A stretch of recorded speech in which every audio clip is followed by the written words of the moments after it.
Welcome back. Today we're going to be talking about episode 21, season 1 of Vinland Saga and Leif and Thorfinn's reunion. Leif has spent the last 11 years looking for Thorfinn. It definitely wasn't the easiest thing to do, and I guarantee you there's times he wanted to quit, but he kept going because that's what he knew in his heart he had to do. And after continuing for 11 years, his hard work has paid off. If we look at Jeremiah chapter 29, verses 11 through 14, "For I know the plans I have for you, declares the Lord, plans for welfare and not for evil, to give you a future and a hope. Then you will call upon me and come and pray to me, and I will hear you. You will seek me and find me, and when you seek me with all your heart, I will be found by you, declares the Lord, and I will restore your fortunes." Kind of sounds like what Leif was doing with Thorfinn. And that could relate to how we act day to day as Christians, talking about what we did in the last video about always being prepared, but that could also be brought into our prayer life as well, waiting on God's timing, not our timing, to answer our prayers.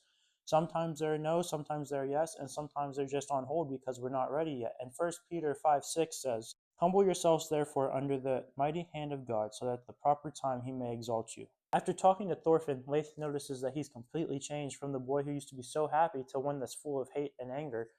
And instead of leaving him and saying, you know what, you're not the same, your parents, your family's not going to love you, he waits for him. He tells him that I'll be here when you're ready to come back.